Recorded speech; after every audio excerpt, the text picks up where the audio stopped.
Iniciemos leyendo Génesis capítulo 25 versículos del 27 al 34 y luego vuelve conmigo. Cuando mi hijo menor era pequeño, parecía tenerlo siempre encima mientras corría de una actividad a la otra. A veces, en el camino me tiraba del mentón y decía: «Mami, mírame».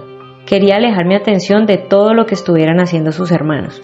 Quería que lo mirara y que escuchara realmente lo que me estaba diciendo.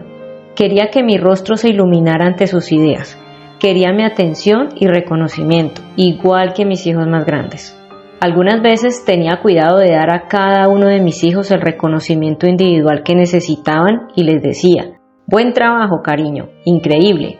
Otras veces, por lo general, cuando trataba de tener el control, hacía lo contrario.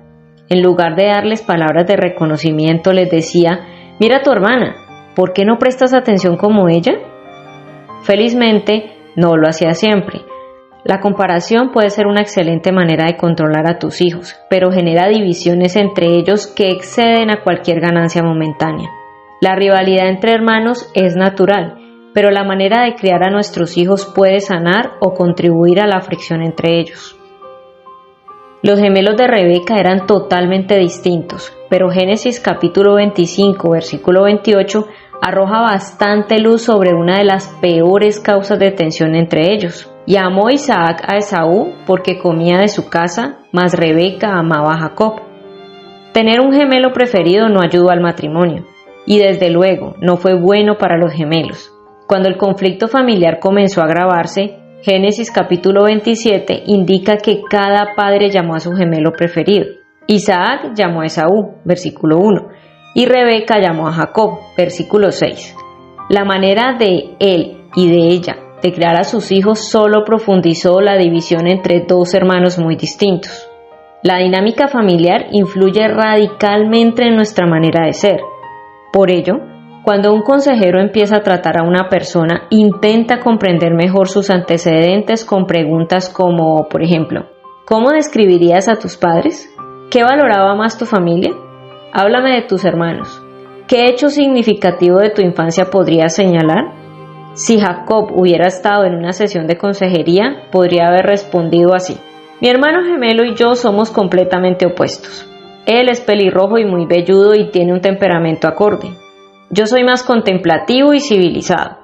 De niños, Esaú siempre se iba de casa con papá, mientras que a mí me gustaba quedarme en casa con mamá. Un día, Esaú llegó hambriento de su jornada de caza. Le ofrecí cambiar mi sopa casera por su primogenitura. Se encogió de hombros y respondió: ¿de qué sirve mi primogenitura si me muero de hambre? Eso es lo poco que significaba para él. Al parecer, Esaú nació con mi mano agarrada de su talón, como si intentara evitar que me venciera. Creo que todavía me molesta que haya ganado, especialmente por su desdeño de nuestra herencia familiar.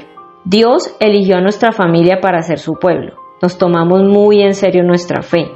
Circuncidamos a nuestros varones como una señal de nuestro pacto con Dios. Adoramos solo a Dios, lo cual nos distingue de los cananeos. Mi abuelo incluso envió un criado cientos de kilómetros en busca de mamá para que se casara con papá. Así de importante es para nosotros no casarnos con los cananeos. Ahora bien, adivina qué hizo Esaú. Se casó con 2 mujeres cananeas. Mi mamá estaba desconsolada. Las esposas de Esaú le amargan la vida y ella se angustia al ver a sus nietos adquirir los hábitos impíos de los cananeos. Pero Esaú solo se encoge de hombros y hace lo que le da la gana. Mi papá, sin embargo, está muy apegado a Esaú. Me vuelve loco. Le gusta el hecho de que Esaú sea cazador, lo cual es una razón bastante tonta e insignificante para darle su aprobación. Yo soy el preferido de mamá. Todos lo saben. Ella está agradecida de que no haya cedido a casarme con una cananea. Soy una persona resuelta, como ella, que dejó a su familia para venir como extranjera y ser parte de la familia que Dios eligió. Así de fuerte es ella. De modo que somos una especie de casa dividida. Papá y Esaú contra mamá y yo. Al igual que con la familia de Jacob, Dios parece tener la costumbre de juntar a familias de individuos que no son iguales. Seguramente su idea es hacer que los polos opuestos se atraigan y se casen entre sí. Y a menudo une hermanos opuestos como Caín y Abel o Jacob y Esaú. Otro ejemplo del Dios que mezcla marcados contrastes entre el ADN de una familia es el mío. Mi esposo y yo somos polos extremadamente opuestos y nuestros hijos son muy distintos y únicos. No obstante, Dios pretende que las diferencias de mi familia sirvan como elemento de unión y no de división. Cada vez que la Biblia habla de la familia de Dios, enfatiza nuestras diferencias. Nos comparamos con un cuerpo donde cada miembro único contribuye al todo y depende de los demás. 1 Corintios capítulo 12, versículo 25. Dios diseñó nuestras diferencias para unirnos, no para crear rivalidad entre hermanos. Él nunca dice, ¿por qué no puedes ser como tu hermana? Su favor nunca está basado en cómo nos comparamos con otras personas. De hecho, no se basa para nada en el comportamiento. Nos ama incondicionalmente a cada uno de sus hijos y acepta nuestras diferencias. No es que las tolera o desprecia. En 1 Corintios capítulo 12, versículo 18, se dice que Dios dispuso meticulosamente a los miembros del cuerpo de Cristo. Y esto es cierto no solo para la iglesia, sino también para nuestras familias. Piensa en tu familia como una pequeña iglesia que Dios ha unido. Ha colocado a cada persona estratégicamente en tu familia por el bien del conjunto. Romanos capítulo 12, versículo 5 señala: así nosotros, siendo muchos, somos un cuerpo en Cristo, y todos miembros los unos de los otros. Supongamos que Jacob y Esaú crecieron en un hogar como este, donde las diferencias fueran elementos de unión y no de división. ¿Qué pasaría si Esaú aprendiera a depender de la sensatez de Jacob y Jacob se apoyara en la pasión de Esaú? ¿Qué pasaría si su madre les enseñara a apoyarse mutuamente en lugar de aprovecharse de los momentos de debilidad?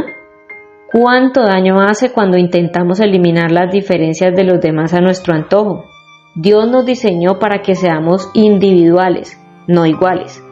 Cuando las madres controladoras hacen comparaciones entre hermanos para tener el control, fomentan la división entre sus hijos. Y el favoritismo es como una hacha en medio del árbol genealógico. Criemos a nuestros hijos como Dios nos cría. Celebremos las diferencias a cada uno como Dios, el creador de la individualidad, lo hace.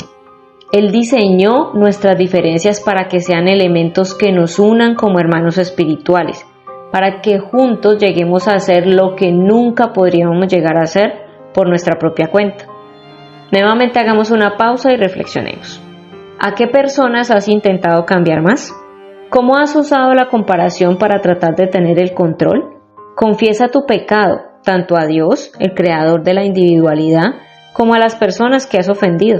Lee Romanos capítulo 12, versículos del 4 al 8 y enumera los dones espirituales y las cualidades de carácter que cada persona de tu familia contribuye al bien del conjunto. Oremos juntas. Todos somos diferentes conforme al diseño divino. Esas diferencias pretenden ser elementos de unión, no de división en la familia de Dios. Señor, enséñame las diferencias de los demás en vez de tratar de controlarlos. Amén. Gracias por llegar hasta el final. Te invito a compartir esta enseñanza y a que sigas acompañándonos en muchas más aventuras. Bendiciones y hasta la próxima.